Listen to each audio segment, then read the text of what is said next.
Assalamualaikum warahmatullahi wabarakatuh. Salam sejahtera untuk kita semua. Salam Om Swastiastu, Namo Buddhaya, salam kebajikan, salam presisi. Yang saya hormati para dosen Universitas Respati Indonesia, para mahasiswa manajemen rumah sakit Universitas Respati Indonesia, dan para audiens yang turut serta menonton video ini. Sebelumnya kami mohon izin memperkenalkan diri. Saya pembina tingkat 1 Dr. Susilowati, kelas 37A, NPM 2260800232.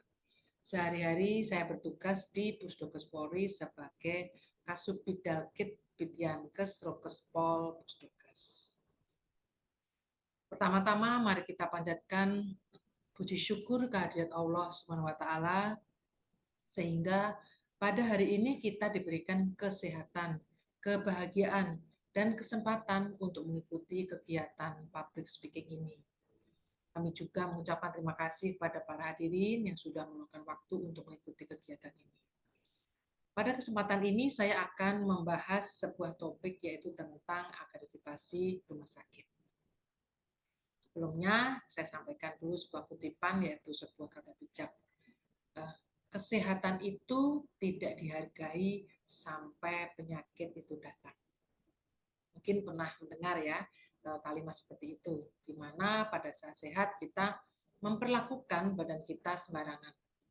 Di mana pada saat sehat kita tidak memperhatikan kapan kita harus makan, makanan apa yang baik dikonsumsi, jarang istirahat, suka begadang, ya, tidak pernah cek kesehatan dan mengelola pola hidup dan pola makan yang salah. Setelah sakit akan banyak komplikasi yang dideritanya. Setelah sakit harus sering kontrol ke rumah sakit, sering konsul ke dokter pribadi atau dokter yang merawatnya. Tentunya kita akan mencari rumah sakit yang menurut kita paling bagus dalam hal pelayanannya, kemudian fasilitas yang ada, dan tentunya yang bisa terjangkau dengan kondisi keuangan kita masing-masing. Ya, tentunya yang pelayanannya bagus, kemudian fasilitasnya itu lengkap, tapi tentunya yang sesuai dengan kondisi keuangan. Jadi ya bagus tapi murah mungkin ya. Dan tentunya rumah sakit akan mempersiapkan diri. Jadi dengan adanya banyak pasien yang berobat ke rumah sakit, nah itu tentunya timbal baliknya rumah sakit tersebut akan melengkapi dengan fasilitas semaksimal mungkin ya, yang tentunya harus sesuai dengan standar yang sudah ditentukan oleh undang-undang atau peraturan-peraturan yang sudah dibuat. Itulah kenapa rumah sakit harus mempunyai bekal, baik fasilitas maupun tenaga medisnya, kemudian peralatan-peralatan kesehatannya, dan lain-lain sesuai dengan ketentuan. Oleh karena itu, rumah sakit harus mempunyai segala macam tersebut, fasilitas tersebut sesuai dengan standar akreditasi. Apalagi di era BPJS nantinya, itu tidak akan bekerja sama dengan rumah sakit yang belum terakreditasi. Nah, sementara fakta yang ada, masih banyak rumah sakit yang belum terakreditasi. Masih banyak fasilitas rumah sakit yang masih belum terpenuhi untuk persyaratan akreditasi. Bahkan mungkin lebih dari 600-an rumah sakit di seluruh Indonesia yang belum terakreditasi. Pada akreditasi tersebut itu menjadi standar penting bagi pelayanan mutu sebuah fasilitas rumah sakit. Namun dari total sekitar 3.000-an ya, sekitar 3.145 rumah sakit yang ada di seluruh penjuru Indonesia itu, yang terakreditasi baru sekitar 2.482 ya. Jadi mungkin masih 600-an lebih ya tadi yang masih belum terakreditasi. Padahal pemerintah sendiri menargetkan tahun 2023, tepatnya tanggal 31 Desember 2023 ini seluruh rumah sakit itu harus sudah mengantongi sertifikat akreditasi. Ini artinya pekerjaan rumah yang terkait persoalan akreditasi rumah sakit ini masih cukup panjang. Ya. Jadi karena masih banyak yang belum terakreditasi. Akreditasi rumah sakit ini juga penting untuk mendapatkan gambaran sejauh mana pemenuhan standar yang telah ditetapkan oleh rumah sakit di Indonesia. Sehingga mutu pelayanan rumah sakit dapat dipertanggungjawabkan. Singkatnya, akreditasi merupakan bentuk pengakuan dari pemerintah kepada rumah sakit yang telah memenuhi standar yang telah ditetapkan. Jadi tidak zaman lagi jika kita sakit kemudian dilayani dengan seadanya tanpa memenuhi standar pelayanan kesehatan, ya. Apalagi zaman sekarang masyarakat itu sangat kritis. Misalnya sebagai contoh, jika ada pelayanan kesehatan yang tidak sesuai standar pelayanan, maka dengan mudahnya mereka akan komplain, kemudian divideokan, diviralkan, yang tentunya akan berakibat buruk untuk dunia kesehatan dalam hal ini tentang dunia perumahsakitan. Ya. Bagaimana jika Bapak Ibu mungkin para audiens yang sakit kemudian dirawat di rumah sakit dengan pelayanan dan yang tidak responsif, tidak sesuai standar pelayanan dan tidak memperhatikan item-item yang berhubungan dengan keselamatan pasien. Bagaimana Bapak Ibu? Tentunya akan tidak nyaman, bukan? Kita akan kapok istilahnya. Kita tidak akan berubah lagi ke rumah sakit tersebut. Nah, di sini akan saya bagi pengetahuan tentang apa yang disebut dengan akreditasi rumah sakit dan bagaimana penyelenggaraan akreditasi rumah sakit. Ya. Kita masuk kepada akreditasi. Pengertian dari akreditasi. Menurut Permenkes nomor 12 tahun 2020 tentang akreditasi rumah sakit, di mana definisi dari akreditasi rumah sakit adalah pengakuan terhadap mutu pelayanan rumah sakit setelah dilakukan penilaian bahwa rumah sakit telah memenuhi standar akreditasi yang disetujui oleh pemerintah. Nanti ada lembaga-lembaganya, yaitu lembaga akreditasi yang akan sebagai penguji atau sebagai pensurvei untuk kegiatan akreditasi tersebut. Di mana survei akreditasi ini adalah untuk menilai tingkat kesesuaian rumah sakit dalam menerapkan standar akreditasi yang ditetapkan oleh Kementerian Kesehatan. Sedangkan apa tujuan dari akreditasi rumah sakit tersebut? Yang pertama, itu ada 4 tujuannya. Yang pertama ada meningkatkan mutu pelayanan rumah sakit secara berkelanjutan dan melindungi keselamatan pasien rumah sakit. Jadi di mana mutu pelayanan rumah sakit harus terus ditingkatkan. Jadi lebih baik lagi dan berkelanjutan. Jadi tidak hanya poin yang satu tetapi poin berikutnya itu akan lebih baik. Dan tentunya melindungi keselamatan pasien. Nah, pasien berobat di situ aman, safety ya. Jadi tidak misalkan masuk dia akan berobat di situ malah akan bertambah sakitnya atau di situ berobat kemudian malah mengalami kejadian-kejadian yang menimbulkan pasien tersebut cedera dan lain sebagainya. Jadi meningkatkan mutu pelayanan rumah sakit secara berkelanjutan dan melindungi keselamatan pasien rumah sakit. Yang pertama. Terus yang kedua, meningkatkan perlindungan bagi masyarakat, sumber daya manusia di rumah sakit dan rumah sakit sebagai institusi. Di mana rumah sakit berdiri di dalam suatu lingkungan tentunya berdampingan dengan masyarakat. Jadi masyarakat itu masyarakat sekitar di rumah sakit tersebut itu juga akan terlindungi. Jadi aku merasakan manfaat dari rumah sakit tersebut. Kemudian mungkin rumah sakit tentunya ada limbah atau gitu ya. Jadi limbah dari rumah sakit itu tidak mengganggu keberadaan dari masyarakat sekitarnya tersebut. Ya, jadi masyarakat bisa nanti memang bisa berobat dengan aman, dengan nyaman, gitu ya. Kemudian rumah sakit bisa untuk pendidikan, ya, bisa sebagai wadah bagi masyarakat sekitarnya untuk bisa berobat di rumah sakit tersebut. Kemudian meningkatkan tata kelola rumah sakit dan tata kelola klinis. Jadi gimana rumah sakit tersebut mempersiapkan diri untuk menyambut pasien-pasien yang datang. Jadi sesuai dengan ketentuan-ketentuan yang ada, fasilitas di dalam rumah sakit tersebut itu benar-benar memang sesuai dengan standar. Demikian juga dengan pelayanan yang ada di rumah sakit tersebut sesuai dengan standar, tentunya dengan peningkatan kompetensi dari tenaga-tenaga kesehatannya, dan mendukung program pemerintah di bidang kesehatan. Mungkin pemerintah akan menentukan program-program seperti misalkan program stunting, kemudian program pemberantasan TB, kemudian program untuk geriatri, ya, dan lain-lain. Itu rumah sakit bisa mendukung program yang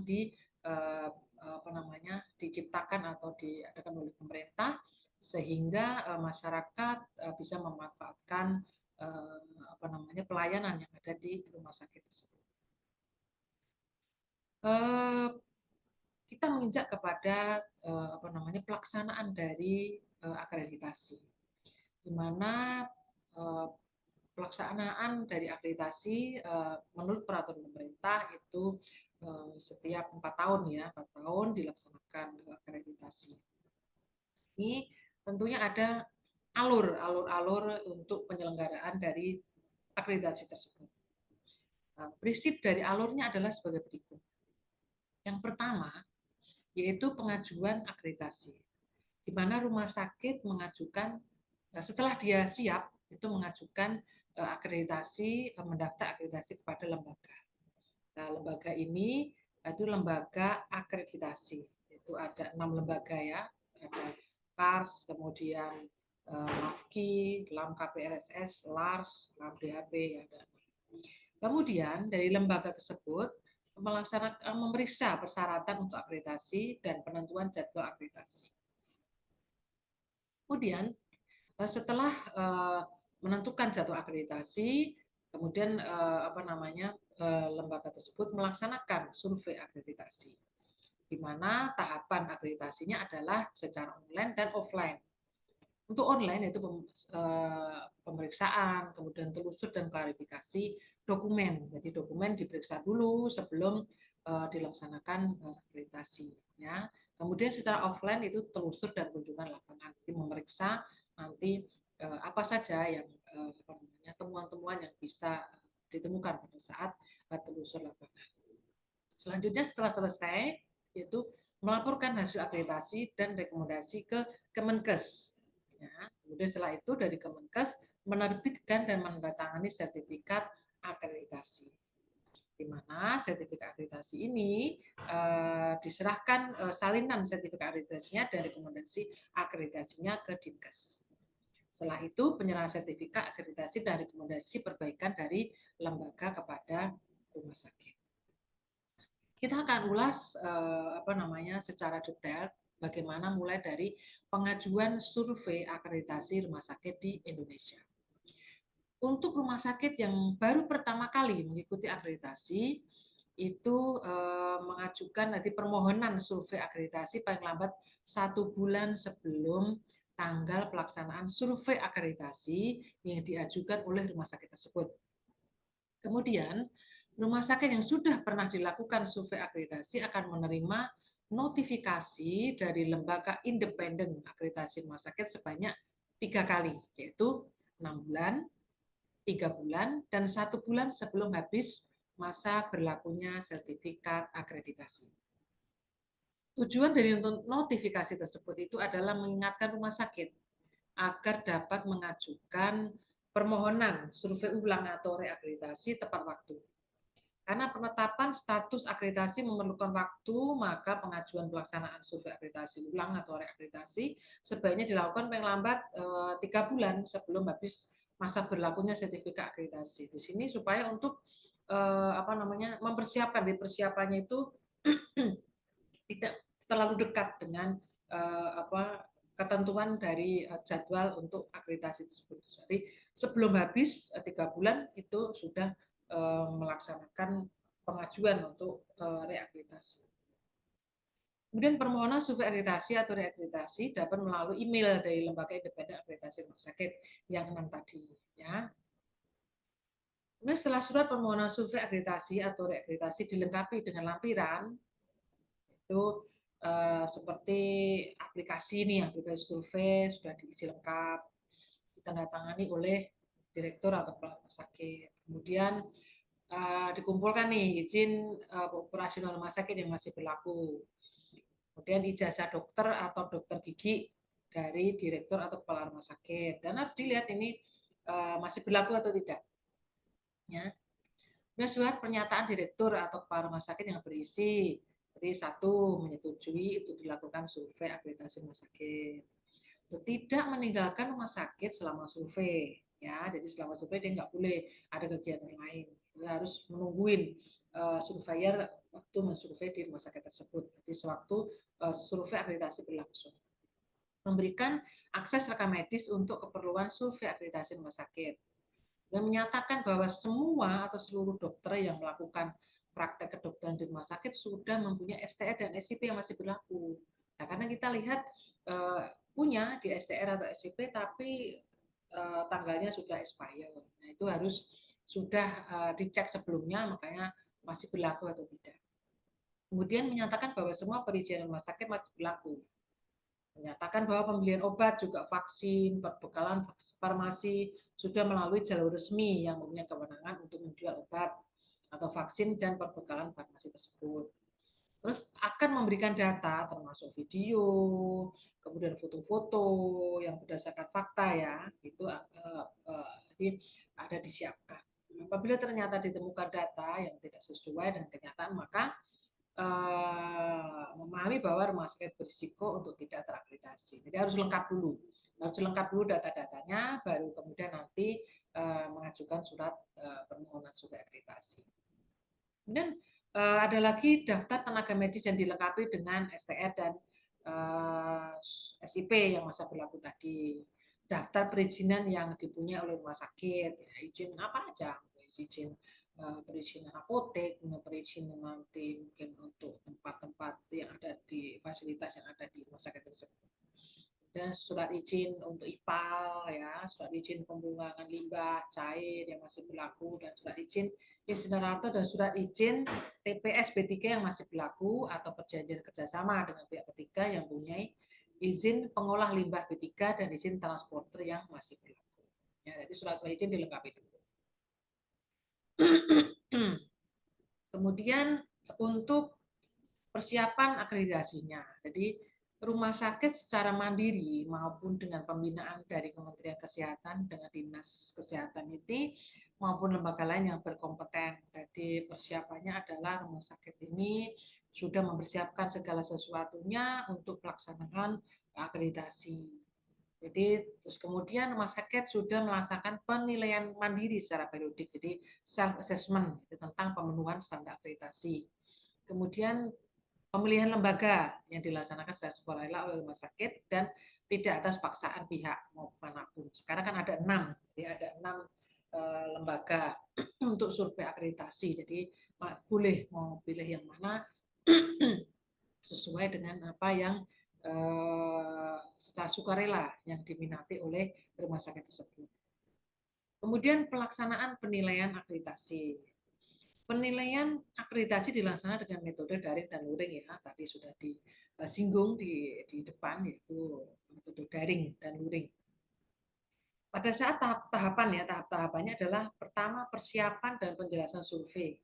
Ya, jadi penjelasan dapat dilakukan dengan metode daring. Jadi kita daring dulu. Biasanya itu seminggu sebelum pelaksanaan apa namanya survei itu kita daring dulu. Jadi kita bertemu dengan dengan kepala rumah sakitnya, kemudian para pelaksana dari akreditasi tersebut itu kita secara daring dulu. Jadi menggunakan sistem informasi daring. Kemudian kita ungkapkan apa saja yang sudah kita kan sebelumnya sudah kita ini apa namanya kita telusur dulu kan, kita telusur dulu apa namanya dokumennya, kemudian kita berikan penjelasan mana dokumen yang masih kurang gitu. Jadi sekitar itu biasanya 3 hari ya, 3 hari. Jadi dokumen sudah harus ada, sudah harus masuk ke istilahnya apa ya, CR ya, CR atau sistem apa namanya untuk pengumpulan dari dokumen tersebut itu seminggu sebelumnya. Kemudian 3 hari sebelum survei luring itu kita survei daring dulu. Ya, kemudian setelah itu baru survei luring. Ya, setelah itu telusur dan kunjungan lapangan. Pas saat telusur itu surveyornya akan melakukan observasi, wawancara staf, kemudian kepada pasien, keluarga dan pengunjung serta ada beberapa yang harus disimulasikan. Setelah itu penilaian, setelah selesai luring, penilaian dan penutupan. Setelah dilakukan telusur dan kunjungan lapangan termasuk klarifikasi kepada rumah sakit, maka surveyor dapat menyampaikan hal-hal penting yang berkaitan dengan pelaksanaan akreditasi kepada rumah sakit secara langsung atau luring. Ya. Di pelaksanaan secara daring dan luring ya, mulai dari awal sampai akhir.